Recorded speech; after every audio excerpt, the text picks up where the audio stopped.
Hello प्यारे विद्यार्थियों, कैसे हो? आई होप बहुत अच्छे होंगे। आज की क्लास की शुरुआत करते हैं बेटा। जैसे कि आपसे वादा किए थे कि आपका मॉडल पेपर आने वाला है और आज ही मॉडल पेपर सॉल्व करना है सभी विद्यार्थियों को।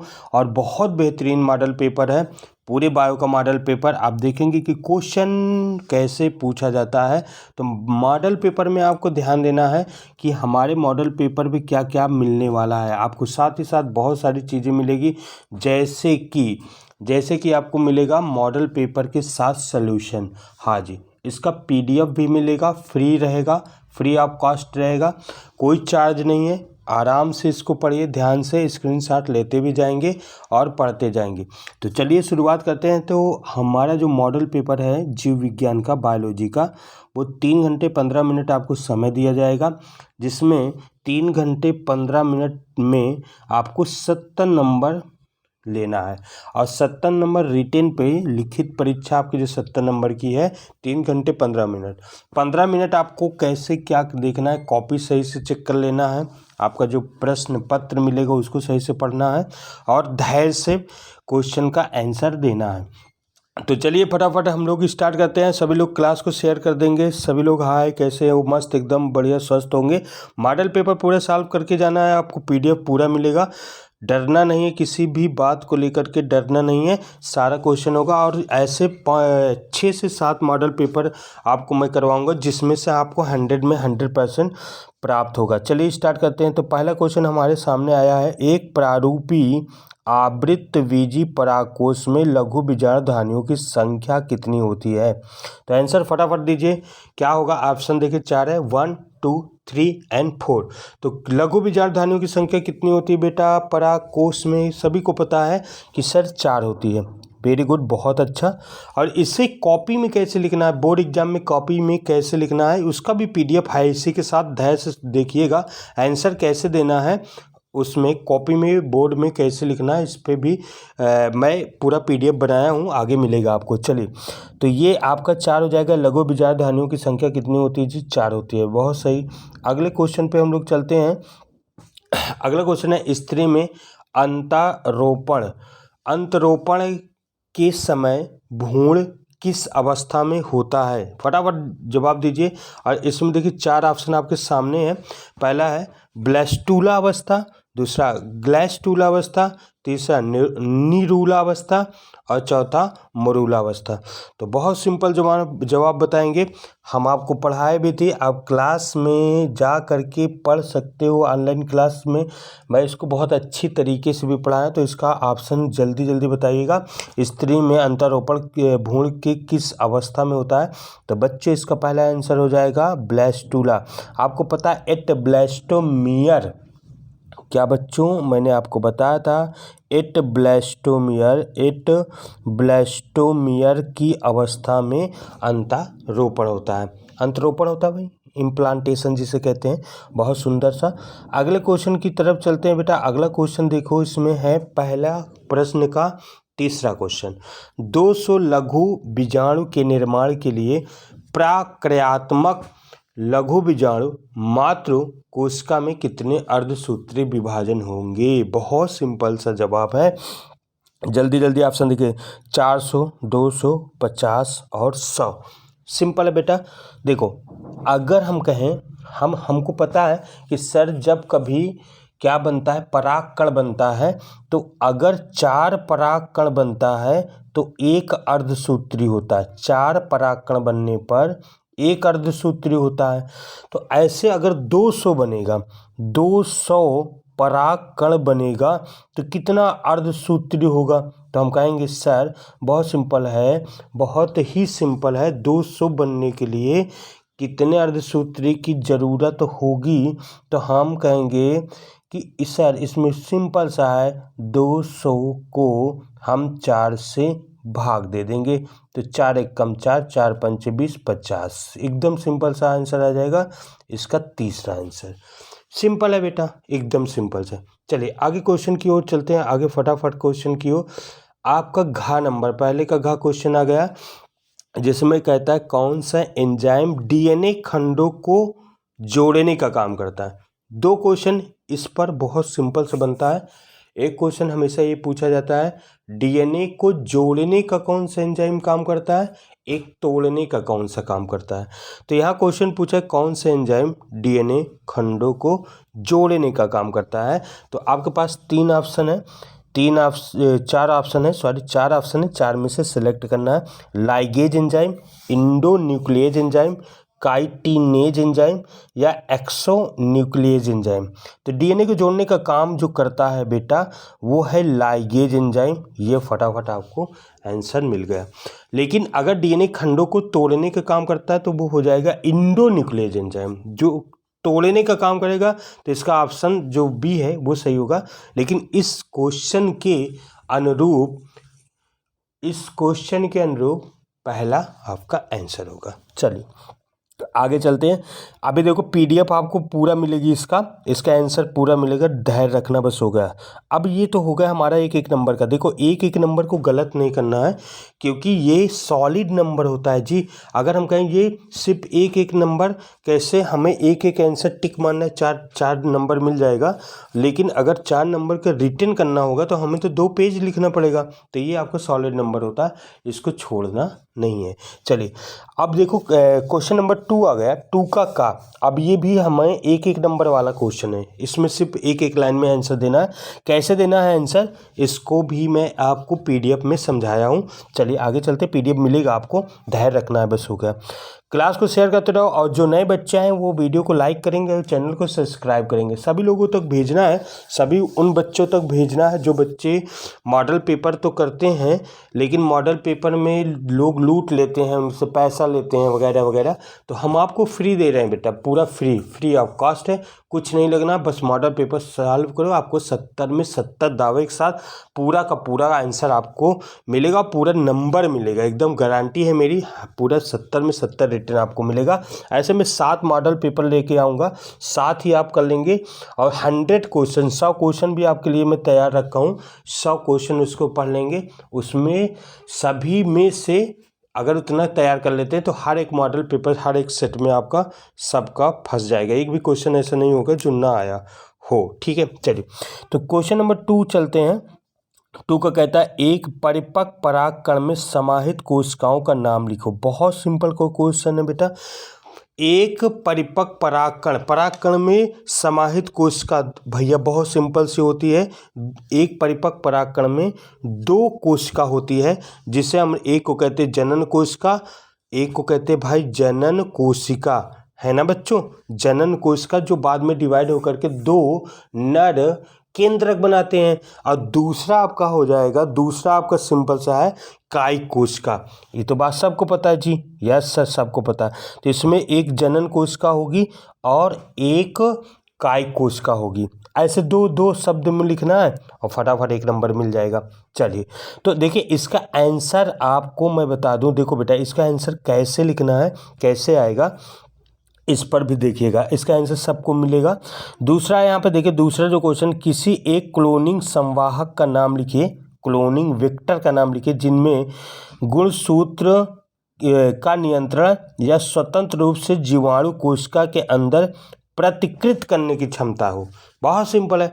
एक क्लोनिंग कहता है एक ऐसे क्लोनिंग संवाहक का नाम बताओ जो किसी बैक्टीरिया के अंदर चला जाए और वहाँ पे प्रतिकृत कर जाए। तो अब प्रतिकृत मतलब होता है डुप्लीकेट करना। बहुत सिंपल है, डुप्लीकेट करना होता है सर।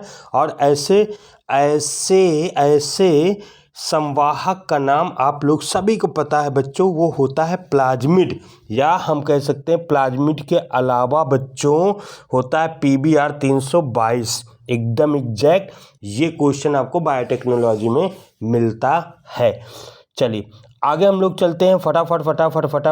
अगला क्वेश्चन, इसका सब PDF है बच्चों, देखो आगे इसका आंसर भी दिया गया है, यहाँ पे मैं समझाता हूँ। ग नंबर, उस प्रक्रिया का नाम लिखिए जिनमें ग्रैफीन पुटिका फटकर द्वितीयक अंडाशय से मोचित होती है।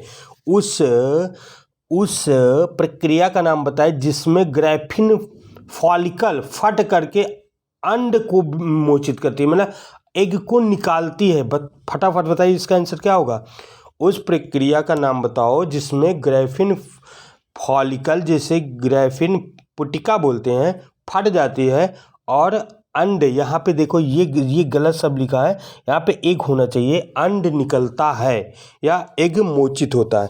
तो वो कौन सी प्रक्रिया है? बहुत सिंपल सा है सर, अंडोत्सर्ग बोलते हैं। इसको मैंने डिटेल से पढ़ाया है, एकदम उसमें पढ़ाया था बेटा, मेंस्ट्रुअल साइकिल में भी पढ़ाया था, मेंस्ट्रुएशन जिसे हम लोग कहते हैं, आर्तव चक्र पढ़ाया था, तो उसमें भी आपको ये डिटेल सिखानी। तो यहाँ पे अंड होगा, यहाँ पे अंडाशय नहीं होगा। चलो सिंपल सा, आगे क्वेश्चन का आंसर लिखा हुआ आगे जाएगा। तीसरा है, तीसरा देखो बच्चों, तीसरा क्या है? तीसरा आपके पास आएगा अनिषेक फलन या पैथेनोकार्पिक किसे कहते हैं? पैथेनोकार्पिक किसे कहते हैं? देखो यहाँ पे दो शब्द आता है, एक आता है अनिषेक फलन और एक होता है अनिषेक जनन। देखो अनिषेक जनन बच्चों हमेशा जंतु में पाया जाता है प्यारे विद्यार्थियों, परंतु अनिषेक फलन पौधों में पाया जाता है। तो इसको आंसर कैसे? बिना निषेचन के पुष्प का अंडाशय फल में बदल जाए। बिना निषेचन के बच्चों, बिना निषेचन के अगर कोई ओवरी फल में बदलता है तो उसे अनिषेक फलन कहते हैं, जो कि अधिकांश बीज रहित होता है, उसमें बीज नहीं पाया जाता, जैसे केला, अंगूर। यस, अनिषेक जनन किस में होता है? मधुमक्खी में होता है। तो यहाँ पे फलन है, फलन हम लोग सीधा पौधे से रिलेट करेंगे, ठीक है, और जनन शब्द हम जंतु से। चलिए, तो अगला आपका क्वेश्चन फिर आ जाएगा, डाउन सिंड्रोम की खोज किसने किया था? कितना सिंपल क्वेश्चन है बच्चों, डाउन सिंड्रोम की खोज किसने किया था?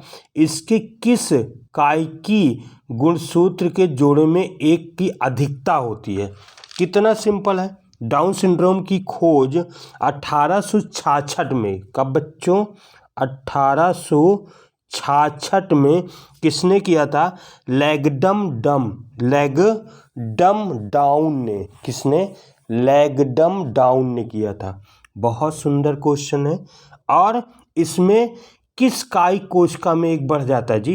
21वीं जोड़ी में। किसमें? 21वीं जोड़ी के क्रोमोसोम में एक बढ़ जाता है। चलिए आगे बढ़ते हैं, देखो फटाफट। अब इसका सभी को नंबर 1 से एक बार देख लेना। हम यहाँ से चले हैं, स्टार्ट किए हैं यहाँ से। देखो इसका आंसर कैसे लिखना है, बोर्ड में आपको कॉपी में कैसे लिखना है, इसका PDF इनका सभी को क्वेश्चन का आंसर यानी 2 का अंगा तक है। तो ये कैसे आपको मॉडल पेपर देखो मैंने सॉल्व किया है आप बच्चों के लिए और लिखा भी है मेहनत करके। तो आंसर आपको कैसे देना है, देखिए पहला जो क्वेश्चन था उसका लघु बीजाणु धानियों की संख्या 4। तो देखो ऐसे लिखेंगे, प्रश्नोत्तर नंबर 1 का जो आंसर है चौथा था या 4। ऐसे टिक भी नहीं मानना आपको, ऐसे 4 लिख देना है कि 4 लघु बीजाणु धानियों की संख्या होती है। 4 लिख करके उसके आगे लिख सकते हैं कि 4 होती है लघु बीजाणु धानियों की संख्या। इसी तरह देखो प्रश्न उत्तर नंबर आपको दूसरा दिखाई दिया, जो पहला का खा था, है ना, पहला का खा है। देखो पहला का खा, तो भ्रूण किस अवस्था में अंतारोपण करता है? तो ब्लैस्टूला अवस्था में। पहला उसमें सही था, तो पहला हमने ऐसे यहाँ पे ये बात समझाया। चलिए तीसरा आपके सामने आएगा प्रश्नोत्तर नंबर, इसको अंडरलाइन ऐसे फटाफट कर लेंगे, ठीक है जी।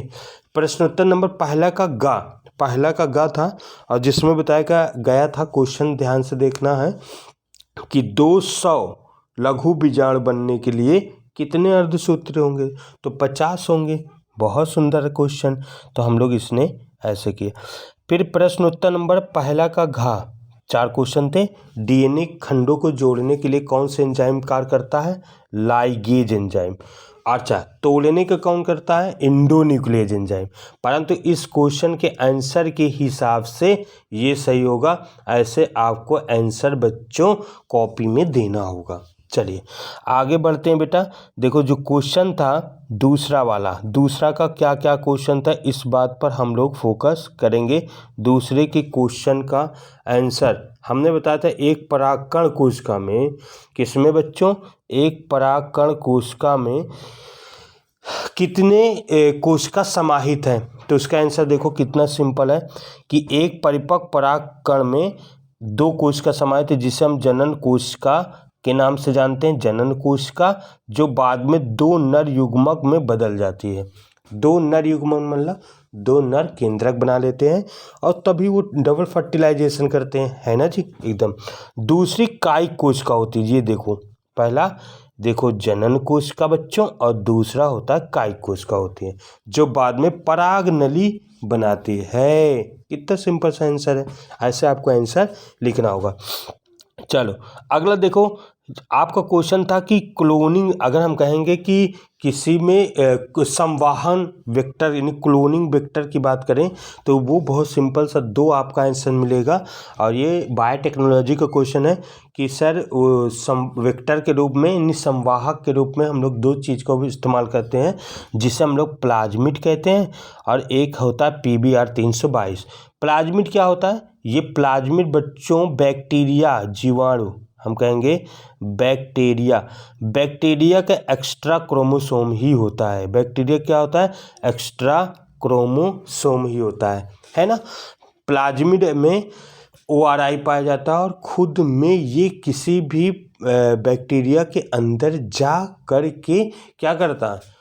प्रतिकृत करने की क्षमता रखता है, रेप्लिकेशन की क्षमता रखता है, इसीलिए हम इसको क्लोनिंग वेक्टर के रूप में प्रयोग करते हैं। चलिए अगला क्वेश्चन हम लोग फटाफट चलते हैं अगले क्वेश्चन की ओर।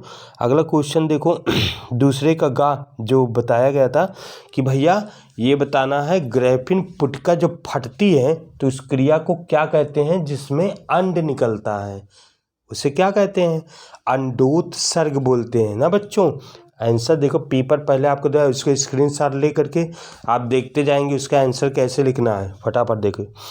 ग्रेफिन पुटिका फटने की क्रिया को अंडोत्सर्ग कहते हैं।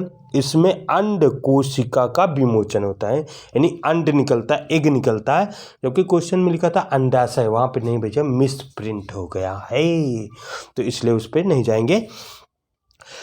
अंड का विमोचन होता है, बाद में ग्रेफिन पुटिका कार्पस लूटियम में बदल जाता है। देखो कुछ एक्स्ट्रा हमने लिख दिया है ना बच्चों। बाद में ग्रेफिन पुटिका क्या बदलती है? हम कहेंगे कार्पस लूटियम में बदल जाती है। अच्छा एक क्वेश्चन यहाँ पे और मेरे मन में चल रहा है, क्या मैं पूछ सकता हूँ? यस सर पूछिए। कहता है कार्पस लूटियम से कौन सा हार्मोन्स निकलता है?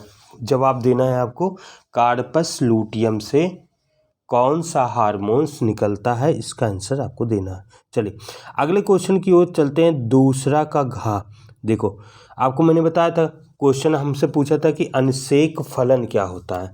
तो अनिषेक फलन की परिभाषा देखो बहुत सिंपल सा लिखा गया है, जब बिना निषेचन के पुष्प के अंडाशय फल में बदल जाता है, यानी बिना निषेचन, बिना अर्धसूत्री के या बिना मेल गैमिट के, तीनों बात बोल सकते हैं ना जी, एकदम सिंपल सर बोल सकते हैं।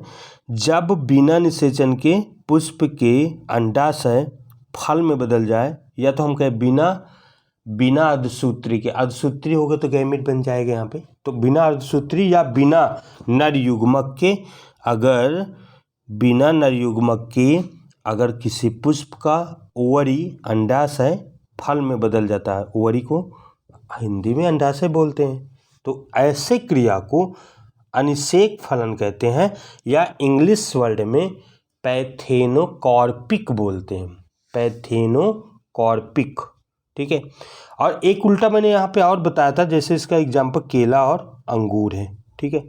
एक और सिंपल सा एग्जाम्पल बताया था कि अनिषेक जनन, देखो यहाँ पे नोट करके विशेष में बच्चों लिख भी दिया हूँ कि आपको पता रहना चाहिए। अनिषेक जनन जनन जंतु अर्थात मधुमक्खी में होता है। बिना निषेचन के या बिना मेल के, बिना नर के अगर किसी में बच्चा पैदा हो जाए तो मधुमक्खी की कहानी है। मधुमक्खी में बिना निषेचन के क्या बनते हैं? मधुमक्खी बनते हैं जिनका नाम सुंदर सा ड्रोन होता है, नर मक्खी जिसे कहते हैं या ड्रोन बोलते हैं, ठीक है। तो ऐसे क्रिया को हम लोग बोलते हैं अनिषेक जनन।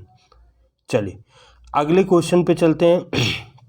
तीसरा आपको जो क्वेश्चन है वो देखो कितना सुंदर सा क्वेश्चन आपके सामने यहाँ पे आया।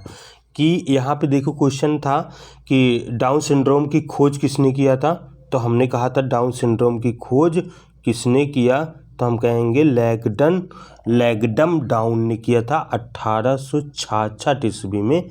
और इसमें 21वीं जोड़ी के गुणसूत्र में एक एक्स क्रोमोसोम आ जाता है, इस कारण टोटल क्रोमोसोम 47 हो जाता है और ऐसा बच्चा बौना हो जाता है ना। बिल्कुल सही। बौना के लक्षण लिखना, उसकी गर्दन मोटी, जीवा मोटी, उंगलियां छोटी, कद छोटा, ऐसे आपको डाउन सिंड्रोम में दिखाई देगा। चलिए आगे हम चलते हैं बच्चों अगला क्वेश्चन की ओर। अगर इधर हम चले क्वेश्चन पे, तीसरे क्वेश्चन पे देखो फटाफट बच्चों। तीसरा जो आपका क्वेश्चन होगा वो कैसे होगा, फिर उसका आंसर भी आपको पूरा पीडीएफ मिलेगा, पूरे क्वेश्चन का पीडीएफ मिलेगा। बस धैर्य रखो और क्वेश्चन का स्क्रीनशॉट अभी ले लेना, क्योंकि स्क्रीनशॉट रहेगा तो उसका आंसर आप फटाफट करते चले जाएंगे। या तो क्वेश्चन लिख लो, लिखना है ना, बिल्कुल लिखना है सर। क्वेश्चन लिखे रहोगे मॉडल पेपर में तो बहुत मस्त होगा जी, ठीक है। और इसका पूरा जो सॉल्व है पूरा पीडीएफ आपको मिलेगा। पीडीएफ भी टेलीग्राम में मैं भेज दूंगा, इसका पूरा पीडीएफ भी मिलेगा, ऐसी बात नहीं ना, पूरा पीडीएफ भी मिल जाएगा। जैसे पूरा पीडीएफ सॉल्व सहित आपको प्राप्त होगा। तो क्लास को शेयर करते रहें, वीडियो को लाइक करते रहें। ऐसे आपको 7 मॉडल पेपर कराया जाएगा, जो आपको 7 मॉडल पेपर में 70 नंबर रिटेन लिखित परीक्षा में दिलाएगा। ये वादा है हमारा, 70 में 70 फोड़ना है इस बार। चलिए आगे हम लोग चलते हैं फटाक से। तीसरा क्वेश्चन कह रहा है कि डीएनए तथा आरएनए में, ध्यान से सुनना, डीएनए तथा आरएनए में पॉलीन्यूक्लियोटाइड श्रृंखला की रासायनिक संरचना संक्षेप में बताइए। कितना सिंपल है जी। डीएनए और आरएनए में पॉलीन्यूक्लियोटाइड की श्रृंखला की रासायनिक संरचना में संक्षेप में बताइए। बहुत सिंपल है बेटा, ये 2 नंबर का क्वेश्चन आपके सामने आ गया। अच्छा, डीएनए वाला चैप्टर पूरा मैं डिटेल से पढ़ाया हूँ। डीएनए में क्या होता है जी, अगर रासायनिक संरचना की बात करेंगे सर, डीएनए में तो डीऑक्सीराइबो शुगर होता है। यस, बिल्कुल सही बात है, डीएनए में डीऑक्सीराइबो शुगर होता है और अब आरएनए में राइबो शुगर होता है। तो एक तो यही है। दूसरा क्या है, दूसरा भी सही है सर, डीएनए में थाइमिन होता है, बेस पेयर में थाइमिन होता है, जबकि आरएनए में क्या होता है, यूरेसिल होता है। एकदम सिंपल है, एकदम सिंपल। डीएनए में अब तीसरा, डीएनए सर 2 पॉलीन्यूक्लियोटाइड चेन से मिलकर एक स्ट्रक्चर बनाता है जो सर्पिलाकार होता है, जबकि आरएनए एक सिंगल पॉलीन्यूक्लियोटाइड चेन से स्ट्रक्चर बनाता है। तो दोनों में बहुत बड़ा अंतर है। चलिए इसका आंसर मैं आपको लेकर के आता हूँ। देखिए एकदम सिंपल सा आपका आंसर मिलेगा। तो यहाँ पे देखो इसका तीसरा का क्वेश्चन का आंसर बच्चों देखिए, डीएनए और आरएनए में पॉलीन्यूक्लियोटाइड में रासायनिक नाम, डीएनए में डीऑक्सीराइबो शुगर होता है और फास्फोरिक अम्ल होता है, और नाइट्रोजनी बेस में एडेनिन, ग्वानिन, थाइमिन और साइटोसिन होता है। पहला सिंपल। दूसरा देखो बच्चों, दूसरा आरएनए में क्या होता है, तो मैंने आपको बताया आरएनए में बच्चों देखना, आरएनए में क्या होता है, हम कहेंगे आरएनए में क्या होता है, आरएनए में एक तो राइबो शुगर होगा, क्या होगा, राइबो शुगर होगा, सिंपल से ना, राइबो शुगर होगा और एसिड और बेस होगा, लेकिन यहाँ पे यूरेसिल होगा, एक शब्द, सिंपल सा। चलिए आगे हम चलते हैं। तो यहाँ पे यूरेसिल होगा, सेम ऐसे होगा। अगला नंबर, अब देखो क्वेश्चन फटाफट देखना चाहता है, देखना।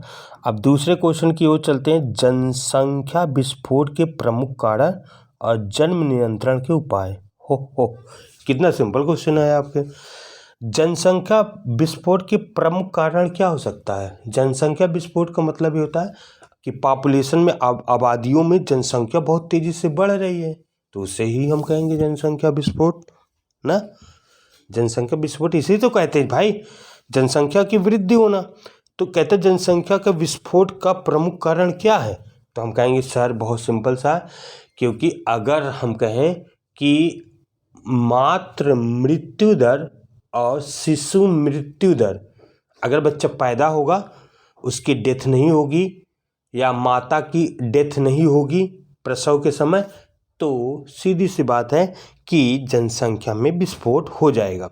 हम टोटल ये भी कह सकते हैं कि सर अगर पॉपुलेशन में मृत्यु कम होगी तो अगर हम जनसंख्या में मृत्यु कम होगी तो विस्फोट तो हो जाएगा, एकदम सिंपल सा। अच्छा, तो ये तो कारण था।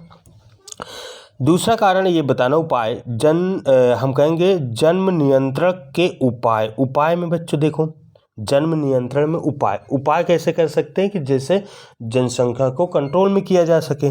तो बहुत सिंपल आपका एक उपाय होगा प्राकृतिक उपाय। क्या?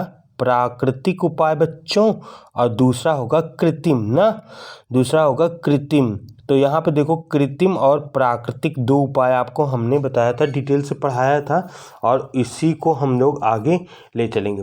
तो जैसे जैसे देखा हमने प्राकृतिक उपाय में सर कौन कौन सा है, बहुत सिंपल सा बेटा, स्तनपान है ना। स्तनपान, जब माँ अपने बच्चों को दूध पिलाती है तो वो भी एक नियंत्रण का उपाय होता है सर। साथ ही साथ क्या होता है, आवधिक संयम। आवधिक संयम माने होता है कि भैया पीरियड के समय, ऐसा कहते हैं 10 से 17 दिन के बीच अगर किसी स्त्री के साथ संभोग होता है तो अधिकांश बच्चे होने का चांस ज़्यादा होता है। 10 से 17 दिन के बीच पीरियड में 10 से 17 दिन के बीच अगर किसी स्त्री के साथ संभोग होता है तो बच्चे होने के चांस ज़्यादा होता है। ठीक है, 10 से 17 दिन के बीच। ठीक है, अगर इस दिनों के बीच में अगर संभोग से बचा जाए, इस दिनों के बीच में संभोग से बचा जाए तो बहुत सिंपल सा है कि गर्भधारण बहुत कम होगा। एक तो ये तीसरा पॉइंट हमारा ये भी है, इसी का तीसरा पॉइंट हम ये भी कह सकते हैं कि सर इसमें स्तनपान भी है और बाह्य स्खलन है। संभोग के समय अगर स्पर्म निकलता है, अगर स्पर्म निकलता है तो उसे योनि से बाहर छोड़ा जाए, तब पर भी जन्म नियंत्रण के उपाय है। और इसमें कोई भी मेडिसिन की ज़रूरत नहीं जी, इसमें किसी भी प्रकार की दवा दुआ की ज़रूरत नहीं ना, इसमें बस नॉलेज की या शिक्षा की ज़रूरत है। चलिए, अगर कृत्रिम उपाय में हम लोग आएंगे बेटा, कृत्रिम उपाय में तो सर रोध यानी बैरियर, रोध की बात करेंगे सर। और रोध कौन सा होगा बेटा? रोध जैसे हम कह सकते हैं रोध में बहुत कुछ आएगा, जैसे कंडोम्स आएगा। ठीक है, कंडोम्स आएगा, साथ ही साथ कापट्टी आएगा, साथ ही साथ आपका आईयूडी आएगा, है ना, आईयूडी आएगा, सिंपल सी बात है, वो भी आ जाएगा। बहुत सारे रोध है जिसका हम लोग इस्तेमाल कर सकते हैं। तो सिंपल सा हम कहेंगे, क्योंकि ये क्वेश्चन बहुत ज़्यादा लॉन्ग नहीं है तो इसलिए छोटा छोटा लिखना, 2-4 पॉइंट आपको मेन रखना है। चलिए अगले क्वेश्चन की तरफ चलते हैं, इसका आंसर भी आपको मिलेगा। अगला क्वेश्चन कह रहा है, ध्यान से सुनना, मलेरिया रोग कैसे फैलता है और रोकथाम के उपाय। मलेरिया रोग कैसे फैलता है भाई? पहले देखो आपको पता होना चाहिए मलेरिया रोग किससे होता है। तो हम कहेंगे प्रोटोजोआ होता है जिसका नाम होता है प्लाज्मोडियम ना बच्चों। प्लाज्मोडियम एक प्रोटोजोआ होता है। क्या होता है? प्रोटोजोआ होता है बच्चों, समझ रहे हो? एक प्रोटोजोआ होता है जिसके कारण मलेरिया रोग होता है। अच्छा, फैलाने का कौन काम करता है जी? ये तो फैलाने वाला पूछा है। तो एनाफ्लीज मच्छर, कौन जी? बोलो बच्चों, कौन सा मच्छर? एनाफ्लीज मच्छर सर। मलेरिया को फैलाने का काम कौन कराता है? एनाफ्लीज मच्छर। याद रहेगा ना जी, मादा, इसका सबका मैं पूरा पीडीएफ बनाया हूँ, चिंता नहीं करना, आपको पूरा पीडीएफ मिलेगा इसका पूरा आंसर। एनाफ्लीज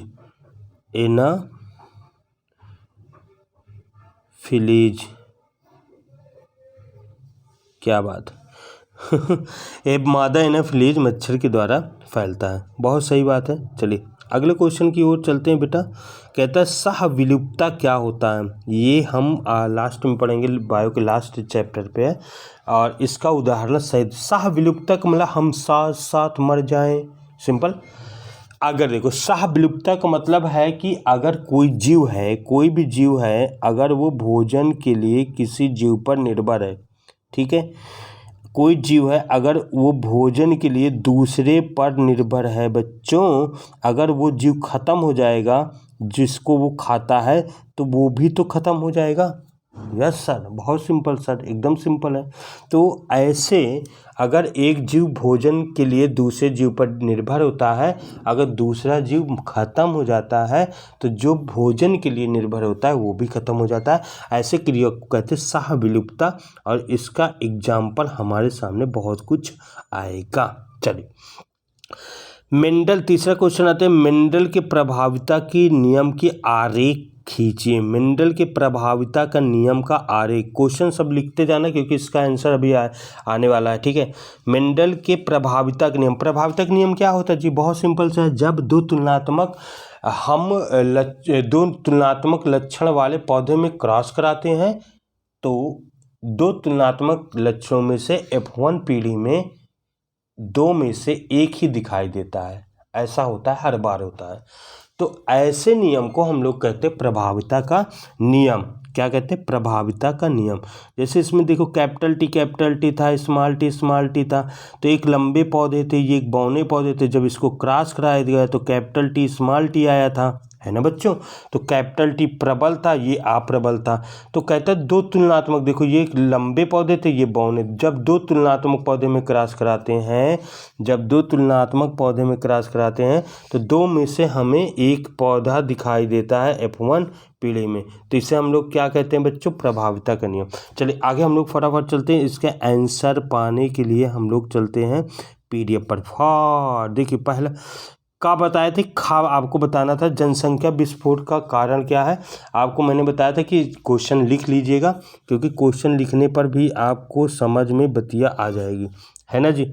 चलिए क्वेश्चन लिखने पे मैंने आपसे कहा था कि जब क्वेश्चन आप लिखोगे तभी ये बात समझ में आ जाएगी। चलो आगे चलते हैं, तो हम लोग आगे चलें तो कहता है प्रश्न तीसरा का था जनसंख्या विस्फोट का कारण। क्या कारण है? कहता है यदि किसी देश का स्वास्थ्य अच्छा हो, ठीक है, अगर स्वास्थ्य उसका अच्छी हो तो जनसंख्या बढ़ जाएगी, मृत्यु कम होगा तो जनसंख्या बढ़ेगी ना। बिल्कुल सही बात है। अगर हम कहें फिर दूसरा कहता है अगर शिक्षा का अभाव होता है तो भी जनसंख्या बढ़ सकती है। ओहो, ये मेन पॉइंट देखो, शिक्षा का अभाव, हम दो हमारे 1 दर्जन ऐसे कंपटीशन करने लगेंगे तो जनसंख्या तो बढ़ जाएगी ना भाई, है ना।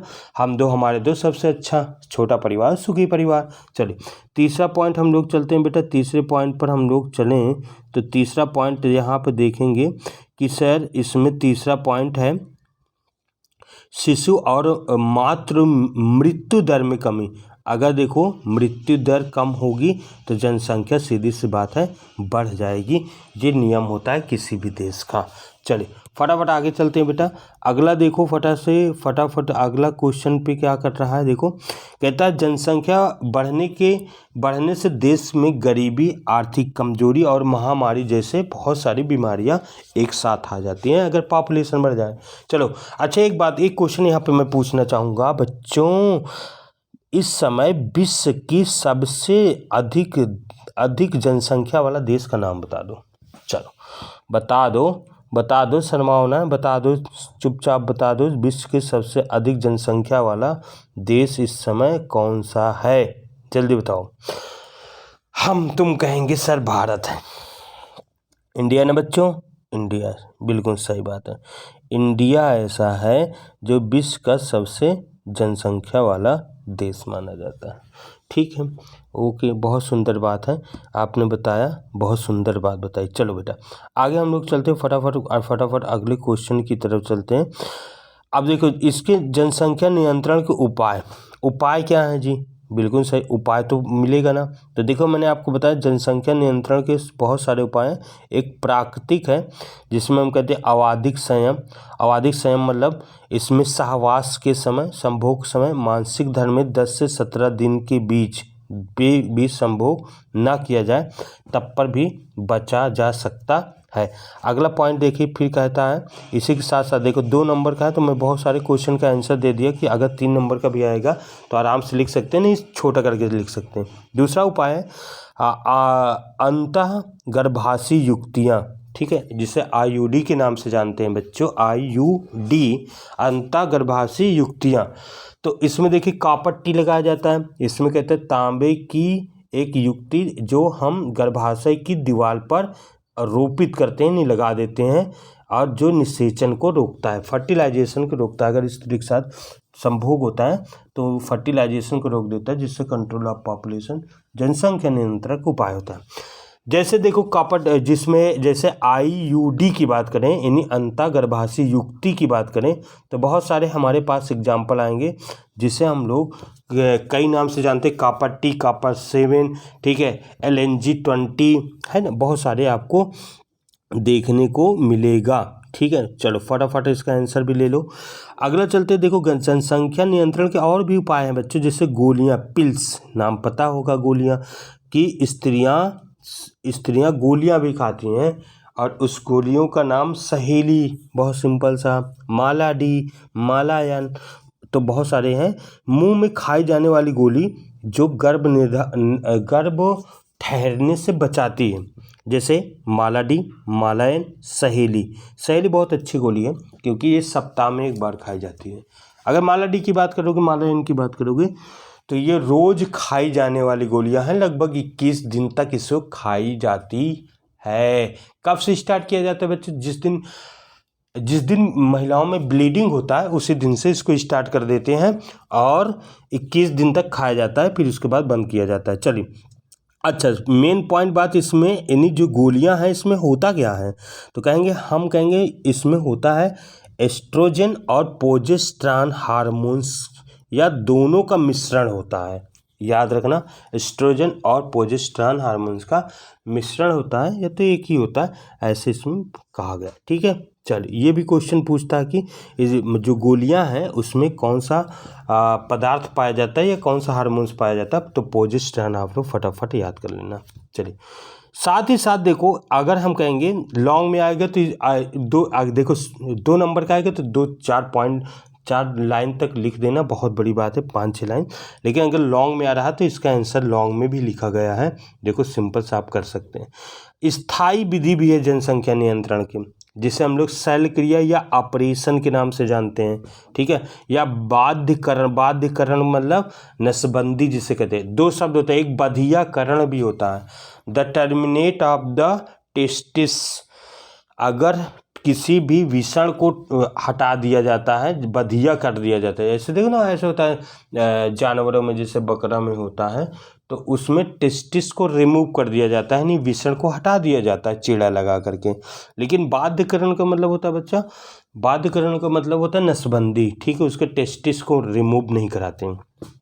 चलिए, तो जिसे हम लोग देखो पुरुष नसबंदी और महिला नसबंदी के नाम से जानते हैं। तो पुरुष नसबंदी को हम लोग जो है वैक्सोटॉमी के नाम से जानते हैं, या शुक्रवाहिका उच्छेदन, उच्छेदन माने चीड़फाड़ होता है, तो शुक्रवाहिका उच्छेदन जिसे वैक्सोटॉमी के नाम से जानते हैं। इसमें पुरुष के शुक्रवाहिनियों को काट कर दोनों सिरों को बांध दिया जाता है।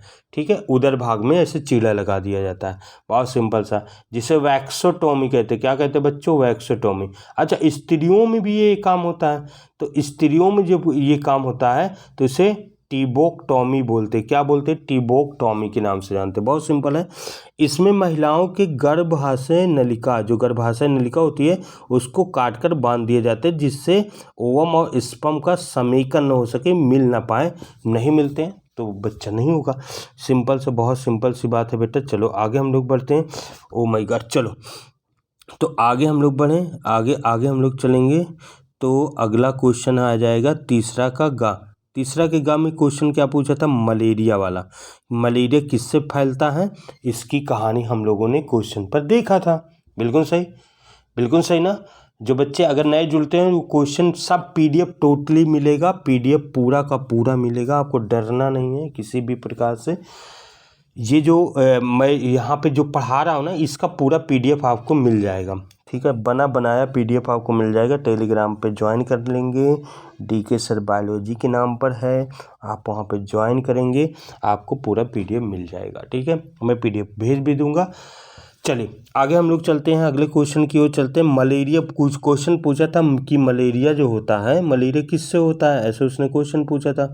और ये क्वेश्चन देखो यहाँ पे पूछा गया था, मैं आपको दिखा भी देता हूँ, ये देखो है ना बच्चों, क्या क्वेश्चन था, मलेरिया रोग कैसे फैलता है। देखो तीसरा क्वेश्चन है ना, तीसरा का गम, मलेरिया रोग कैसे फैलता है और इसके रोकथाम के क्या उपाय हैं, इसके रोकथाम के क्या उपाय हैं, इसकी क्वेश्चन पूछा गया था। तो इसका आंसर हमारे फटाफट आ जाओ हमारे पास। इसका आंसर यहाँ पे आया कि भाई साहब ये कैसे रोका जा सकता है, किसके द्वारा हो सकता है, ये इसका आंसर आ गया, ठीक है। चलो तो यहाँ पे देखिए, मलेरिया रोग प्रोटोजोआ से होता है। प्रोटोजोआ का नाम बहुत सुंदर है बेटा, जिसका नाम होता है प्लाज्मोडियम होता है। अच्छा, प्लाज्मोडियम की बहुत सारी वैरायटियाँ हैं, नहीं प्रजाति भी बोलते हैं हम, जो हम लोग कहते हैं प्लाज्मोडियम वाइवॉक्स है, ठीक है, और प्लाज्मोडियम फैल्सीपेरम है, प्लाज्मोडियम ओव्यूल है। तो अलग अलग प्रजातियां हैं जो हमें मलेरिया रोग करती हैं या मलेरिया रोग इन सभी से होता है। अच्छा, इनका जो दौरा होता है ना, दौरा का मतलब होता है कि मलेरिया रोग में क्या होता है, कपकपी के साथ, बहुत तेज़ी से कपकपी के साथ क्या होता है बच्चों, कपकपी के साथ होता क्या है, ठंड लगती है ना, कपकपी होता है, ठंड लगती है, तो इसे दौरा बोलते हैं। और प्राय मतलब कि 48 घंटे, 72 घंटे, ऐसे 24 घंटे ऐसे में आता है। तो अलग अलग प्रजातियों से अलग अलग होता है, ये आपको समझना। अगला, मलेरिया रोग का फैलाव तथा किससे फैलता है, तो ये क्वेश्चन मेन है। देखो, जिससे मादा एनोफिलीज मच्छर होती है, मच्छर के द्वारा फैलता है, जो मनुष्य से दूसरे मनुष्य, जो एक मनुष्य से दूसरे मनुष्य में फैलता है, एक मनुष्य से दूसरे मनुष्य में चला जाता है। तो मच्छर फैलाने का काम करती है एक मनुष्य से दूसरे मनुष्य में। दूसरी बात, सबसे बड़ा पॉइंट, एक बात और यहाँ पे समझेंगे, जो प्लाज्मोडियम है ना बच्चों, वो 2 होस्ट पर अपना जीवन चलाता है, अर्थात उनका जीवन चक्र मनुष्य और मच्छर में होता है। इनका लाइफ साइकिल मनुष्य और मच्छर में, तो इनका जीवन चक्र 2 तरीके से पूरा होता है। चलो तो देखिए, यहाँ पे लिखा गया है प्लाज्मोडियम जो है प्रोटोजोआ का जीवन चक्र 2 होस्ट पर पूर्ण होता है, यहाँ पे मनुष्य और मच्छर पे। फटाफट स्क्रीनशॉट लेते जाएंगे या लिखते जाएंगे, जैसे आपकी इच्छा, ठीक है। अगला देखिए, मलेरिया रोग के रोकथाम के उपाय भी है भाई, बहुत सिंपल सा। तो हम कहेंगे सर उपाय हम लोग जानते हैं, बहुत सारी दवा भी है और हमें पता भी है, साफ़ सफाई करना चाहिए। तो उपाय क्या है, कहता है रोगी को जो कुनैन होती है, कुनैन से बना बहुत सारी दवा है जिसे हम देते हैं। एक क्वेश्चन यहाँ पे, कुनैन किससे बनाया जाता है, कुनैन सिनकोना एक वृक्ष होता है, क्या होता है, सिनकोना एक वृक्ष होता है जिससे कुनैन बनाया जाता है, ठीक है। और कुनैन, उसी कुनैन से बहुत सारी दवाइयाँ भी बनाई जाती हैं जिसे हम लोग इस्तेमाल करते हैं, ओके। साथ ही साथ इसका रोकथाम, और जैसे गंदे जो नाले होते हैं उनकी सफाई करना चाहिए, कूड़ादान जो होता है उसकी सफाई करना चाहिए, गड्ढों में मिट्टी एक भर देना चाहिए, जो गड्ढे होते हैं उसमें पानी होता है तो पानी में ये अपने लार्वा को देते हैं, इससे फैलते रहते हैं, ठीक है। या उस पर तेल का छिड़काव करना चाहिए, तेल जब छिड़काव करते तो मर जाते हैं। चलिए, DDT का छिड़काव करना चाहिए, जबकि DDT हानिकारक है लेकिन इसका भी छिड़काव करना चाहिए। और रात्रि में मच्छरदानी का उपयोग करो, ठीक है, सबसे सिंपल सी बात, मच्छरदानी का प्रयोग करना चाहिए, बहुत सिंपल सा। तो ये रोकथाम, जिसे हम लोग प्रिवेंशन कह सकते हैं, कि प्रिवेंशन रोकथाम कर सकते हैं। चलिए अगले क्वेश्चन पे चलते हैं, साह विलुप्तता, और इसका एग्जाम्पल क्वेश्चन पूछा गया था। मैं अगर आपको दिखा दूं, ये क्वेश्चन देखो आंसर, इस क्वेश्चन को मैं दिखाऊं तो ये देखो, इसका क्वेश्चन ये है, क्वेश्चन देखो यहाँ पे ध्यान से समझना, साह विलुप्तता और इसका उदाहरण ही बताइए, ठीक है। और अगला क्वेश्चन आएगा मेंडल के प्रभाविता का नियम, तो स्क्रीनशॉट ले लेंगे हम लोग, इसके आंसर पे चलेंगे। तो इसका आंसर देखो आपके सामने आएगा, ये आपका क्वेश्चन का आंसर बच्चों, ठीक है। देखो सह विलुप्तता क्या होता है, हमने कहा जब एक जाति विलुप्त होती है तब उस पर आधारित दूसरी जाति या जंतु चाहे पौधे हों वो भी विलुप्त हो जाते हैं। क्यों विलुप्त होते हैं? तो देखो जैसे मैंने कहा एज ए फूड, अगर वो भोजन के लिए उस पर निर्भर है या वासस्थान के लिए निर्भर है, तो अगर भाई उसी पर डिपेंड है, अगर वो ख़त्म हो जाएगा तो वो भी ख़त्म हो जाएगा। बिल्कुल सिंपल बात है सर। अगर हम कह दें, देखो अगर हम कह दें कि देखिए ऐसा होता है, मधुमक्खी जो है परागकण बनाती है और शहद बनाती है, अगर फूल नहीं रहेगा तो फूल अगर नहीं रहेगा तो मर तो जाएगी ना, सही बात है। अगर कोई फूल नहीं रहेगा तो मर जाएगी सर, नहीं बना पाएगी। तो इसमें देखिए कहते हैं जब एक जाति विलुप्त होती तब उस पर आधारित का मतलब उस पर जो डिपेंड है किस लिए, भोजन के लिए, वासस्थान के लिए, तो वो दूसरी जाति व पादप भी विलुप्त होने लगते हैं। जब एक परपोषी मत्स्य जाति विलुप्त होती, मत्स्य में मछली, तब उसके विशिष्ट परजीवी भी विलुप्त हो जाते हैं, मतलब जो उसको खाने वाले होते हैं वो भी मर जाते हैं। जैसे आपके सामने एग्जाम्पल दिया गया, एग्जाम्पल क्या है, जैसे परागकारी कीट के विलुप्त होने पर, परागकारी जो परागण का काम करवाते हैं, कोई पौधा हो उसमें कीट है जिसके द्वारा परागण होता है, अगर वो ख़त्म हो जाएंगे तो पुष्पी पौधा भी संकट में आ जाएगा। क्यों आ जाएगा? क्योंकि परागण और हो ही नहीं पाएगा। अब दूसरा तो नहीं कर सकता है जी, अगर उसी पर वो डिपेंड है तो दूसरा तो करेगा नहीं। अब दूसरा नहीं करेगा तो भैया वो उसका कोई परागण नहीं होगा तो बीज नहीं बनेगा तो संकट में आ जाएगा, एक दिन विलुप्त हो जाएगा ना जी। Yes sir. जैसे बर्रा जानते ना, बर्रैया, हा। बर्रा और अंजीर के पौधे के बीच का संबंध, अगर बर्रे ख़त्म कर दो अंजीर का पौधा खुद ही ख़त्म हो जाएगा, या अंजीर का पौधा ख़त्म कर दो तो बर्रे खुद ही ख़त्म हो जाएगी भैया, ऐसा होता है। इसे सह विलुप्तता कहते हैं। अगला क्वेश्चन हमारे पास आएगा बच्चे, जिसे हम लोग कहते हैं मेंडल के प्रभाविता का नियम। पक्का? हाँ चले आगे बढ़ते हैं हम लोग। मेंडल के प्रभाविता के नियम की हमने बात किया था आपसे कि मेंडल के प्रभाविता के नियम का चित्र भी बनाना है और उसके बारे में बताना है। मैंने देखिए आपसे बताया था, बहुत प्यार से बताया था कि देखो जब दो तुलनात्मक पौधे को लेकर क्रॉस कराया जाता है तो F1 पीढ़ी में दो में से एक दिखाई देता है, जो दिखाई देता है उसे प्रबल लक्षण वाले कहते हैं या डोमिनेंस कैरेक्टर बोलते हैं। जो नहीं दिखाई देता, होता है उसका जीन लेकिन दिखाई नहीं देता, उसे अप्रबल कहते हैं। पक्का? चलो इसकी परिभाषा मैंने बहुत सिंपल से बनाया और आप स्क्रीनशॉट ले लेंगे या लिखते जाएंगे। तो कहता है मेंडल के प्रभाविता का नियम है क्या? तो कहते हैं मेंडल ने मटर के 7 अनुवांशिक तुलनात्मक था ना, अनुवांशिक लक्षणों में से किसी एक लक्षण को उनके तुलनात्मक लक्षणों में किए गए प्रयोग में देखा गया कि हर बार दो लक्षणों में से F1 पीढ़ी में जब दो में से क्रॉस कराते हैं तो F1 पीढ़ी में एक ही लक्षण दिखाई देता है। ठीक है, इससे मेंडल ने प्रभाविता का नियम कहा। तब उन्होंने कहा भाई ऐसा होता है, जब दो तुलनात्मक लक्षण लेते हैं तो दो में से एक हमको दिखाई देता है। तो उसने कहा ऐसा एक नियम होता है, जबकि बाद में इनके नियम गलत भी हुए थे बच्चों। हाँ, और इनके नियम गलत करने के लिए कोई थ्योरी बता दो इसी बात पे। हाँ सर, अपूर्ण प्रभाविता इस नियम को गलत करता है, और दूसरा क्या नियम करता है, सह प्रभाविता भी तो इस नियम को गलत करता है। हाँ सर, एकदम सही बात।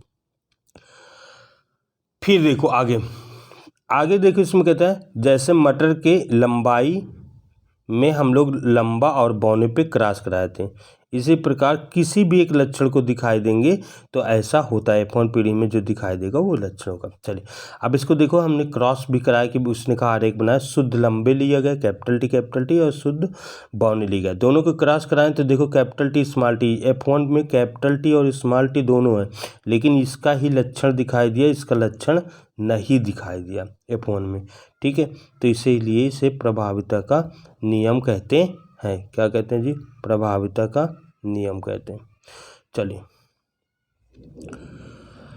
स्क्रीनशॉट लेते जाएंगे, कोई डाउट होगा तो मुझे बताना है, और इस क्लास को शेयर कर देंगे। सभी मॉडल पेपर सॉल्व कराया जाएगा, A to Z ऐसे ही सॉल्व कराएगा, PDF के द्वारा सॉल्व कराया जाएगा।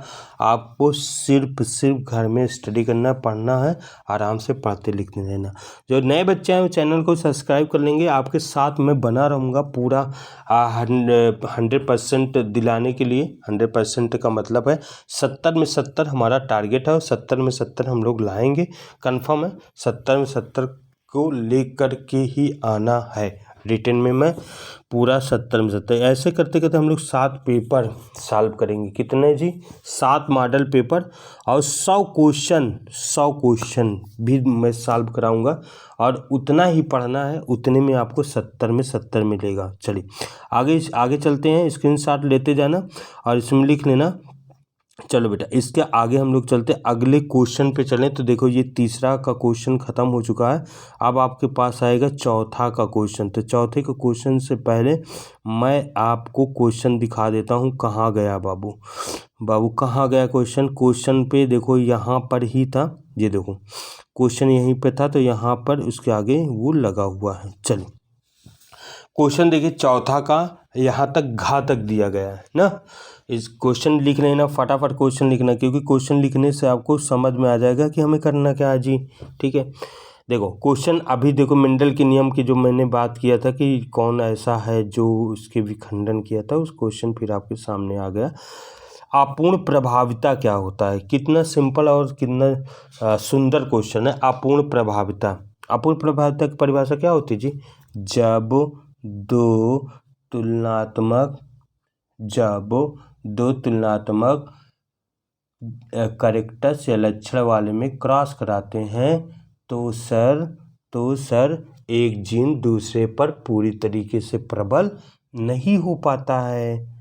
तो इस तरह दोनों के बीच का लक्षण दिखाई देने लगता है ना बच्चों?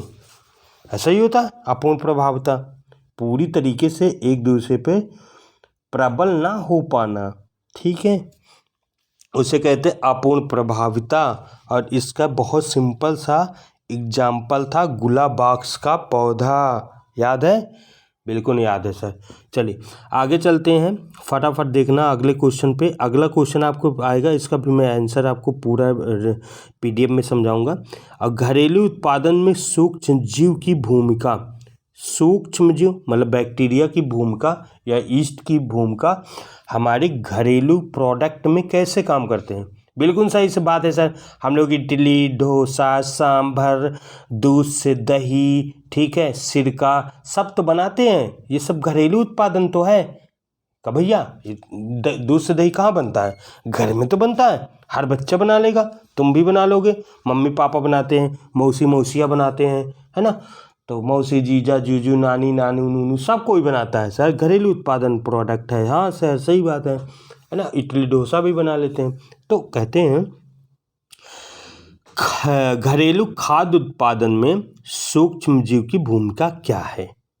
वो कैसे बनाते हैं? कौन सा सूक्ष्म जीव होता है जो दूध से दही दूध से दही बनाता है ना बच्चों? कि दही से दूध बनता है? नहीं सर, दही से दूध नहीं बनता, दूध से दही बनता है। ठीक है, सिरका बनता है, बिल्कुल सही से। हम लोग ऐसे ब्रेड बना लेते हैं, इडली बनाते हैं, इडली। चलो अगला चलेंगे, देखो इसमें ग नंबर क्वेश्चन आएगा कि शारीरिक रोध और कोशिकीय रोध में अंतर क्या है? ये हमारी प्रतिरक्षा प्रणाली का क्वेश्चन है। शारीरिक रोध में हम लोग क्या कहेंगे? त्वचा आता है सर, सबसे सिंपल बात, त्वचा बहुत सिंपल है, इसमें त्वचा आता है। और कोशिकीय रोध में WBC के टाइप्स आते हैं, जैसे नेचर किलर सेल, भक्षण कोशिका, बेसोफिल, न्यूट्रोफिल्स। कितना सिंपल है ना बच्चों? सब पढ़ाया गया, A to Z पढ़ाया गया है। एक बात समझना, सभी क्वेश्चन पढ़ाया गया है। अगर आप देखो वीडियो में chapter by chapter 1 2 1 2 1 2 3 4 5 6 her lecture में पढ़ाया गया, तो आप जा कर के वहाँ भी इसको क्लियर कर लेंगे एकदम सिंपल। जिस बच्चे को ना आए वहाँ पे जाकर वीडियो देख लेना। चलो अगला इसमें है एलर्जी क्या होती है और सह प्रतिरक्षा क्या होती है। कितना सिंपल है ना बच्चों। एलर्जी क्या होता है, एलर्जी क्या होता है और सह प्रतिरक्षा क्या होता है। एलर्जी क्या है जी? कहता है पर्यावरण में मौजूद कोई भी धूल कण या चिचड़ी या हम कहें परागकण या हम कहेंगे तापमान, जो हमारी प्रतिरक्षा को प्रेशराइज करती है, हमारे प्रतिरक्षा को क्या करती, उत्तेजित करती, जिससे हमारे शरीर में बहुत सारे सिम्टम नजर आते हैं, जैसे खुजली करना, शरीर में खुजली होने लगना, है ना, नाक बहना, स्नेजिंग, छींक आना, एक्सेट्रा एक्सेट्रा। स्व प्रतिरक्षा वाला क्वेश्चन बहुत थोड़ा सा टेढ़ा मेढ़ा है। स्व प्रतिरक्षा, बच्चा स्व प्रतिरक्षा समझेगा, स्वयं से रक्षा नहीं, ऐसा गलत बात है। स्व प्रतिरक्षा का मतलब हमारी प्रतिरक्षा हमारे शरीर के आर्गन पर अटैक कर देती है। वो समझ ही नहीं पाता कि मेरा अंग है कि किसी और का अंग है। ऐसा इसलिए होता है, देखो हमारी प्रतिरक्षा हमारे शरीर के सभी अंगों या सेलों को पहचानती है, और जो हमारे बॉडी में दूसरे प्रकार की जाती है उसको पहचानती है, तो वो भेद कर पाती है। लेकिन कभी कभी किसी कारण जन्मजात भी हो सकता है, जन्म के बाद भी हो सकता है, आनुवांशिक भी हो सकता है बच्चों। तो कुछ हमारी प्रतिरक्षा ऐसी होती है जो हमारे बॉडी को ही नहीं समझ पाती है, हमारे बॉडी के सेलों को नहीं समझ पाती, वो दूसरे को समझ लेती है और उस पर हमला कर देती है। तो ऐसे कंडीशन को स्व प्रतिरक्षा के नाम से जाना जाता है। कितना सिंपल है, एकदम मस्त है। अगला देखो, अगला कह रहा है कि चित्रों की सहायता से लघु बीजाणु जनन, कितना सिंपल क्वेश्चन। देखो क्वेश्चन थोड़ा बड़ा हो गया है। चौथा क्वेश्चन है 3 नंबर का, तो 3 नंबर में हमें कुछ ज़्यादा ही लिखना है। चित्रों की सहायता से स्पष्ट कीजिए कि एक क्रियात्मक लघु बीजाणु मातृ कोशिका से परागकणों का विकास कैसे होता है, यानी परागकण कैसे बनते हैं। चलिए हम लोग स्टार्ट करते हैं ये सारे क्वेश्चन का पहले आंसर, और फिर फटाफट आते हैं इसके बाद इसका घा क्वेश्चन का। चलो बेटा आ जाओ, आपका PDF पूरा बना है, डरो नहीं, 70 में 70 फोड़ना है बच्चों, डरना नहीं है, किसी बच्चों को डरना नहीं। तो चौथे क्वेश्चन पे हम आते हैं, ये हो गया तीसरा और ये हो गया आपके पास चौथा का। तो चौथे का क्वेश्चन जो था बहुत सिंपल सा था, जो आपका आंसर ऐसे है। अपूर्ण प्रभाविता क्या है, देखो जब हम देखो पहली बात तो जब क्वेश्चन को हम PDF लाते हैं तो आपको क्वेश्चन को लिख लेना है बेटा, वहाँ पे रोक करके वीडियो को क्वेश्चन को फटाफट लिख लेना। तो क्वेश्चन लिखा रहेगा तो आप इसका आंसर आराम से समझ पाएंगे और पढ़ पाएंगे, या तो इसको रोक करके आंसर लिख सकते हैं, लेकिन आपको ये मुझे देना है। ये जो पूरा वीडियो है इसका PDF आपको पूरा A to Z मिल भी जाएगा, ऐसी कोई बात नहीं ना, आपको PDF मिलेगा। चलिए आगे चलें, बढ़ते हैं, अगला क्वेश्चन पे चलते हैं और बढ़ते हैं। अगर हम चलें जनकों के, देखो कहता अपूर्ण प्रभाविता क्या है, इनकम्प्लीट डोमिनेंसी बोलते हैं, इनकम्प्लीट डोमिनेंसी। तो कहते हैं जनक के जब 2 तुलनात्मक लक्षणों में क्रॉस कराने पर F1 पीढ़ी में एक दूसरे कारक पर पूर्ण रूप से प्रबल नहीं होते हैं। सिंपल सी बात है, एक दूसरे पर प्रबल नहीं हो पाते हैं, अर्थात दोनों के बीच का लक्षण दिखाई देता है, तो इस घटना को अपूर्ण प्रभाविता कहते हैं। एक दूसरे पर प्रबल नहीं हो पाते हैं। जैसे देखो अगर कहें कैपिटल टी का मामला तो था, कैपिटल टी हट या तो भाई हट, कैपिटल टी का मामला था बच्चों, कैपिटल टी का मामला अगर हम देखें, कैपिटल टी और कैपिटल टी का मामला, तो यहाँ पे देखेंगे कैपिटल टी जो था, कैपिटल टी स्मॉल टी, तो ये पूरी तरीके से इस पे ऊपर प्रबल हो गया था ना, हो गया था कि नहीं, बिल्कुल सही सर, हो गया था, इसीलिए तो लंबे दिखाई दिए थे F1 जनरेशन में। लेकिन कुछ ऐसे भी लक्षण हमें दिखाई दे रहे हैं कि अगर 2 तुलनात्मक में क्रॉस कराते हैं तो एक दूसरे पे प्रबल नहीं हो पाते, बीच का आता है। जैसे एग्जांपल आपके सामने ये बहुत सिंपल सा, जिसे हम लोग गुला बॉक्स कहते हैं, मिरबिलिस जलापा, जिसे हम लोग गुला बॉक्स के नाम से जानते हैं। और इसका जो पौधा होता है ना बच्चों, बहुत सिंपल सी बात करें तो इसका जो पौधा है इसमें क्या क्वालिटी है, देखो एक लाल फूल वाला होता है रेड, और एक सफ़ेद वाला, दोनों में इसका देखो इसके बीच का जीनोटाइप भी लिखा गया है कि इसका हम क्रॉस कर सकते हैं RR स्मॉल RR पर, ठीक है। क्रॉस कराने पर दिखाई देता है कि F1 पीढ़ी में गुलाबी आ गया। अब देखो इसमें लाल था सफ़ेद था, तो लाल था सफ़ेद था, तो ना तो लाल दिखाई दिया और ना ही सफ़ेद दिखाई दिया, सिंपल, न लाल दिखाई दे रहा है न सफ़ेद दिखाई दे रहा है, बीच का आ रहा है। देखो बीच मतलब गुलाबी आ रहा है। क्या आ रहा है? गुलाबी आ रहा है। तो गुलाबी आ रहा है। अब अगर भैया F2 में चलते ना तो इसका अनुपात 1:2:1 आ रहा है। अनुपात मतलब कौन सा? दृश्य रूप अनुपात, दृश्य नहीं दिखाई देने वाला, दृश्य रूप अनुपात इसका दिखाई दे रहा है 1:1। देखिए कितना सिंपल। अब जबकि मेंडल दादा ने हमारा क्या बताया था, हमारे मेंडल दादा ने एक बात बताए थे कि देखो भैया जो रेशियो होगा एक संकरण में वो फिनोटाइप के यानी दृश्य रूप का 3:1 आना चाहिए, लेकिन यहाँ पे 1:1 आ रहा है। देखो अब लाल और सफ़ेद पे हमने क्रॉस कराया तो F1 पीढ़ी में R और स्मॉल r आया। तो अब यहाँ पे कैपिटल R प्रबल नहीं है ना तो स्मॉल r प्रबल है। यहाँ पे गुलाबी दिखाई दिया। जब F2 कराया गया बच्चों तो इसमें देखो जब F2 कराया गया तो F2 में कैपिटल R 25% रेड दिखाई दिया। बीच में जो आया था कैपिटल R स्मॉल r गुलाबी दिखाई दिया और तीसरा स्मॉल r सफ़ेद दिखाई दिया। तो लाल गुलाबी और सफ़ेद का रेशियो जो दिखाई देता है अनुपात, ये कौन सा अनुपात है? दृश्य रूप अनुपात है बच्चों। यहाँ पे लिख सकते हो दृश्य रूप, जिसे हम लोग फिनोटाइप कहते हैं इंग्लिश में, फिनोटाइप। ठीक है, फिनोटाइप का अनुपात है। अब देखो जीनोटाइप भी इसका सेम है ना? बिल्कुल सही सर, जीनोटाइप फिनोटाइप दोनों सेम है। बहुत सुंदर। अगले क्वेश्चन पे चलते हैं। अब देखो दूसरा जो क्वेश्चन चौथे का खा पूछा था वो क्या था? घरेलू उत्पादन में सूक्ष्म जीव का क्या प्रयोग है?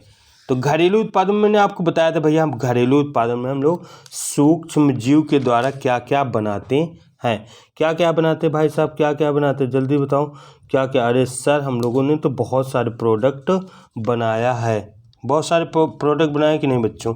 यस सर, हमें पता है सर, बहुत सारे प्रोडक्ट हम लोगों ने बनाकर तैयार किया था। कैसे? तो देखो कहता है कि देखो घरेलू उत्पादन में हम लोग बहुत सारे प्रोडक्ट बनाते हैं, जैसे दही, दूध से दही का बनना।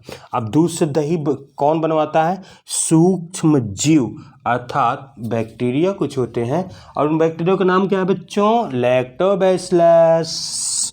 क्या? लैक्टोबैसिलस, जलेबी बैक्टीरिया कहते हैं। देखो दूध में लैक्टोबैसिलस लैक्टी जीवाणु पाते हैं। LAB से बोलते हैं। क्या बोलते हैं बच्चों? LA और B, LAB इसे हम लोग कहते हैं, LAB कहते हैं बच्चों। ठीक है, LAB कहते हैं।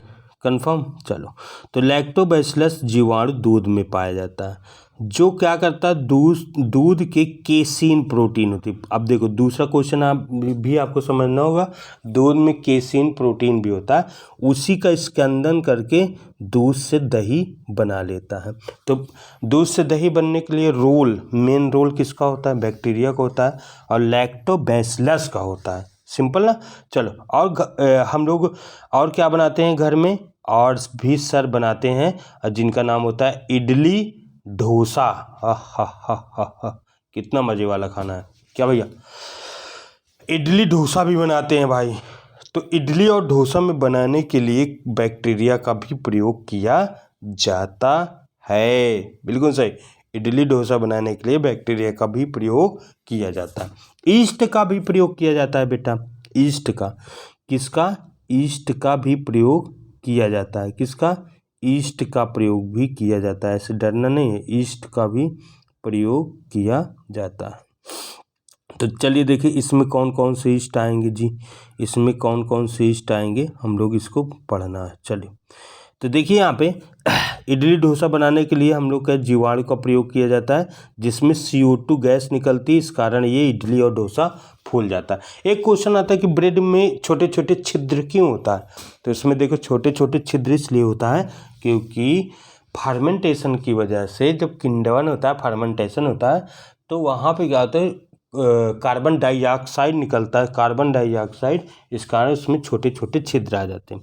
चलो, जैसे देखो आटा से, आटा होता है, मैदा होता है, उससे ब्रेड बनाते हैं। तो आटे से मैदा बनाते हैं, लेकिन उसमें एक ईस्ट का प्रयोग करते हैं, उसमें हम लोग खमीर डालते हैं, यानी कवक डालते हैं ना, जिसको सैक्रोमाइसीस सेरेविसी के नाम से जानते हैं। उसमें हम लोग डालते हैं तो वो जो आटा होता है तेज़ी से जब गर्म करते हैं तो फूल जाता है, वो कवक होता है जिसके द्वारा वो फूल जाता है। ठीक है, क्यों फूलता है? क्योंकि वो कार्बन डाइऑक्साइड उसमें निकलते हैं। बहुत सुंदर सा क्वेश्चन। चलिए अगले क्वेश्चन पे चलते हैं बेटा। अगला क्वेश्चन आपका रहेगा पनीर बनाने में। तो पनीर कैसे बनती जी? पनीर में भी बनाने के लिए हम लोग उपयोग करते हैं, और वो कौन सा होता है, यानी कवक या बैक्टीरिया का इस्तेमाल करते हैं। तो चलिए, पनीर बनाने में जैसे स्वीज पनीर, हा खाओ बढ़िया मस्ती के साथ। तो स्वीज पनीर बनाने में प्रोपिओनी, नाम बड़ा अजीब है, प्रोपिओनी बैक्टीरियम जीवाणु का प्रयोग किया जाता है स्वीज पनीर में। ठीक है, इस पनीर में फ़ायदा क्या? सर, पनीर सुगंधित होती है और स्वादिष्ट होती है। हा बढ़िया, खाते हैं मज़े से, है ना। और देखो, कवक का भी प्रयोग करते हैं, कवक का भी प्रयोग किया जाता है बेटा। किसमें कौन से पनीर बनाने में? राक्यू फोल्ट पनीर बनाने में, राक्यू फोल्ट पनीर बनाने में कवक का भी इस्तेमाल किया जाता है। चलिए अगले क्वेश्चन पे चलते हैं। अगला क्वेश्चन आपका क्या था? हम लोग कहते हैं शारीरिक रोध और कोशिकीय रोध में क्या अंतर था। तो शारीरिक रोध और कोशिकीय रोध में पहला क्वेश्चन ये था कि शारीरिक रोध और कोशिकीय रोध में क्या अंतर है। तो देखो, आपको पहले तो लिखना है कि भैया कौन सा क्वेश्चन था। प्रश्न उत्तर नंबर चौथे का ग था, है ना, और चौथे का ग का पहला क्वेश्चन था का वाला। तो इसमें पहले में देखो, पहला नंबर, दूसरा नंबर 2 दिया है। शारीरिक रोध लिखना है, हेडिंग डालना पड़ेगा आपको। शारीरिक रोध क्या होता है? तो हमारे शरीर में सूक्ष्म जीव का प्रवेश रोकने के लिए हमारी त्वचा, श्वसन, जठर तंत्र और जनन मूत्र पथ, ये सब शारीरिक रोध का काम करते हैं। देखो, हमारे शरीर में कोई भी जीवाणु या बैक्टीरिया या वायरस कैसे जा सकता है? तो हम कहेंगे हमारे शरीर में कोई भी वायरस, बैक्टीरिया, जीवाणु तभी जा सकता है जब हमारे किसी पोर के माध्यम, छिद्र के माध्यम से जाए। हमारी त्वचा निर्जीव होती है, पहली बात तो सबको पता होना चाहिए, हमारी त्वचा निर्जीव होती है। क्या होती है बच्चों? त्वचा हमेशा निर्जीव होती है। जब त्वचा निर्जीव होती है तो उसके, हम हाथ में कोई भी बैक्टीरिया, वायरस लेते हैं, हमको मतलब इन्फेक्शन करता है? नहीं करता, कभी नहीं करता। लेकिन अगर हम कहीं पे हमारे त्वचा पे कटा फटा हो तो इन्फेक्शन कर जाता है। करता है ना जी? बिल्कुल कर जाता है सर, इन्फेक्शन कर ही जाता है। तो जब अब बैक्टीरिया, वायरस हमारे अंदर कैसे जाएगा? तो कहते हैं देखो, या तो मुख के द्वारा जाए, यानी जठरांत्र यानी जठरतंत्र, या नाक के माध्यम से घुस सकता है, या जनन मूत्र पथ के द्वारा भी एंट्री कर सकता है। तो ये सब रोध का काम करते हैं। यहाँ पर देखो कुछ डिफेंस भी होती है, जैसे सलाइवा, यानी जो लार होता है, सलाइवा होता है, उसमें लाइसोएंजाइम पाया जाता है।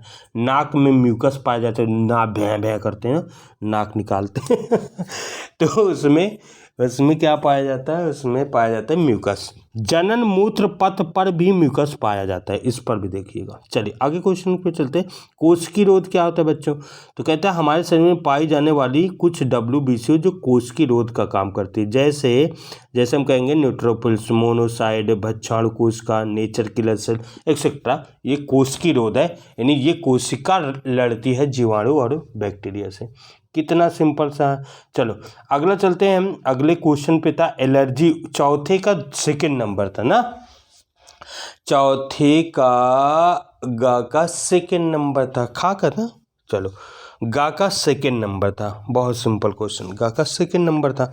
तो सेकंड नंबर पे था एलर्जी और स्वप्रतिरक्षा में क्या क्या अंतर है ना। एलर्जी और प्रतिरक्षा में क्या अंतर है, यही क्वेश्चन पूछा गया।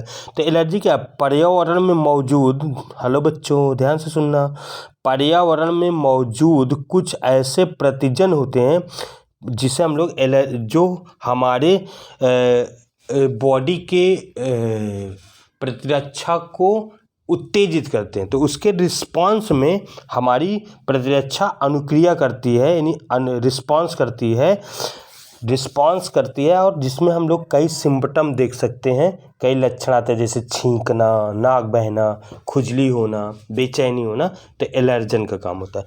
और जो ये सभी को एलर्जन कहते हैं, जैसे धूल एलर्जी काम कर सकते, चिचड़ी, परागकण एक्सेट्रा एलर्जी का भी काम कर सकते हैं।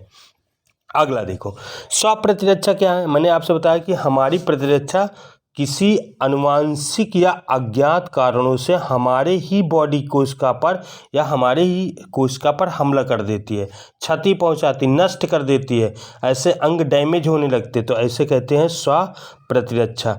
जैसे आम वाती संधि शोथ, ये एक रोग है जो स्व प्रतिरक्षा द्वारा होता है। चलिए अगले क्वेश्चन की तरफ चलते हैं, फटाफट बेटा अगले क्वेश्चन की तरफ हम लोग चलें।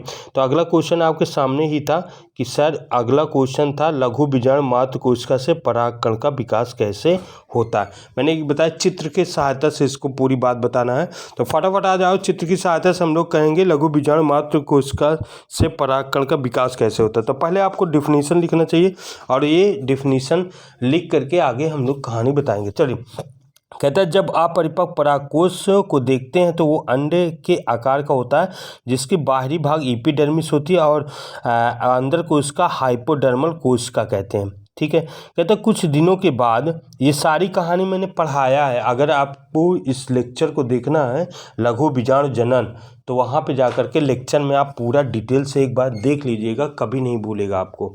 ठीक है, तो ये क्वेश्चन कई बार, बहुत इंपॉर्टेंट क्वेश्चन है, मोस्ट इंपॉर्टेंट क्वेश्चन बेटा, इंपॉर्टेंट क्वेश्चन है, इसको याद रखना है आपको। किसी भी हाल से बेहाल से इस क्वेश्चन को आपको याद ही रखना है, ये सोचना है। फिर कहता है कुछ दिनों के बाद हाइपोडर्मल सेल आकार में बड़ी होती है, जिसे प्राप्रसु कोशिका कहते हैं, आर्ची स्पोरियल सेल कहते हैं। पूरा डिटेल में इसको बताया हूँ, देखो ध्यान से देखना, आर्ची स्पोरियल कहते हैं। फिर कहते हैं प्राप्रसु कोशिका विभाजन करती है, जिसमें प्रथम प्राथमिक भित्ति कोशिका बनती है और दूसरा प्रथम या प्राथमिक लघु बीजाणु जनन कोशिका होती है। फिर कहते हैं प्राथमिक भित्ति कोशिका 3 से 4 बार बहुत बार बढ़ती रहती, 3 से 5 लेयर बना लेती है। अब 3 से 5 लेयर में एपिडर्मिस होती है, एंडोथीसियम होती है, मिडिल लेयर होती है और मिडिल लेयर के साथ साथ टैपिटम होती है। अब देखो मिडिल लेयर और टैपिटम का मोस्ट इंपॉर्टेंट बात होती है, जिसमें कहता है कि मिडिल लेयर और टैपिटम नष्ट होकर लघु बीजाणु कोशिका को पोषण देती है। ये मोस्ट इंपॉर्टेंट क्वेश्चन, ठीक है बेटा। फिर कहता है, आगे कहता है कि लघु बीजाणु मात्र कोशिका की सतह पर अर्धसूत्रीय विभाजन होकर 4 अगुणित कोशिका बनाती है। इसके बाद परागकण का निर्माण हो जाता है और परागकण नर युग्मोद्भिद होता है, या लघु बीजाणु भी कहते हैं या परागकण कहते हैं, जो आगे चल करके वर्तिका पर पहुंच करके अपना कार्य करती है। चलिए अब आगे चलो, देखो इसका चित्र मैंने बनाया, बहुत सिंपल सा। आपको भी डायग्राम जब बनाना है तो कलर से बनाना है, कलर पेंसिल खरीद लेना है, ठीक है। 10 से 20 रुपए की मिलती, कंजूसी नहीं करना है, एक दिन समोसा नहीं खाओगे तो मिल जाएगा। तो 10-20 रुपए का अगर जिसके पास नहीं होगा वो बता देगा, कमेंट करके बता देगा, अपना एड्रेस दे देगा, मैं उसके पास एक पैकेट 12 कलर वाले भेज दूंगा, ठीक है। चलो, तो कहता है एक परिपक्व पराग कोश की बात करते हैं। तो एक परिपक्व पराग कोश का जी जनन कोश का और कायिक कोश का होती है। ये क्वेश्चन हम लोग देख भी चुके हैं ना बेटा, यस सर देख भी चुके हैं, यस सर एकदम सिंपल देख चुके हैं। चलिए, तो ये आपका डायग्राम है, आप डायग्राम को बना लेंगे और या तो स्क्रीनशॉट ले लेंगे। अंडे की आकार का था, देखो पहले नंबर एपिडर्मिस हाइपोडर्मल था, एक सेल, इसी के अंदर की सेल एक बढ़ी जिसे हम लोग प्राप्रसु कोशिका कहें, विभाजन की प्राथमिक भित्ति कोशिका और दूसरी सेल बनाई थी प्राथमिक लघु बीजाणु कोशिका। प्राथमिक भित्ति कोशिका बढ़ करके ऐसे लेयर बना ली, देखो यहाँ पे आ जाओ आगे, यहाँ पे तो ऐसे देखो epidermis, endothecium, middle layer, 3 layer बना ली और चौथी ये टैपिटम बना ली। ये देखो चौथी टैपिटम यहाँ पे बन गई, ठीक है। तभी अब लघु बीजाणु कोशिका था, तब ये जो चार थी चार कोनों में, इसे हम लोग बोले थे। अभी पहला ही क्वेश्चन आया था कि लघु बीजाणु धानियों की संख्या कितनी होती है, 4 होती है। ये देखो 1 2 3 और 4 ना, यही पे बार बार डिवीजन करके ये संवाहन बंडल होती है जाइलम और फ्लोएम, तो 4 बट करके ये परागकण का निर्माण कर लेती, सभी अर्धसूत्री करती परागकण फिर निकल जाता है। और देखो दो लेयर आपको नष्ट होती हुई दिखाई देगी, जो एक हरी है मिडिल लेयर और एक ये बीच वाली, 2 लेयर खत्म हो जाती है, बचती 2 लेयर है, एपिडर्मी इंडोथीसियम बचती है, 2 लेयर नष्ट होकर इसी को पोषण देती, परागकण को पोषण दे देती। कितना सुंदर क्वेश्चन है बेटा, ऐसे आपको बनाना होगा। चलिए तो आज की क्लास यहीं तक रखते हैं बेटा। लव यू सभी को, good night, God bless you. हंसते रहो, पढ़ते रहो, मुस्कुराते रहो, और ऐसे ही मॉडल पेपर सॉल्व करने के लिए मेरे साथ जुड़े रहना, और आप आगे कंटिन्यू करूँगा फिर से। और आज की क्लास यहीं पे फिनिश करता हूँ। अभी 5 से 9 क्वेश्चन है जो लॉन्ग टाइप का है, लेकिन फिर मैं इसको कंटिन्यू करूँगा अगली क्लास में। तब तक अपना ख्याल रखिएगा और हंसते रहो, पढ़ते रहो, मुस्कुराते रहो। लव यू, गुड नाइट बेटा। और ज़्यादा से ज़्यादा लोगों तक शेयर किया करिए, ठीक है, क्योंकि सभी को बेनिफिट होगा। और इसका PDF मैं आपको सेंड कर दूंगा बहुत जल्दी ही आपके पास। Okay, love you.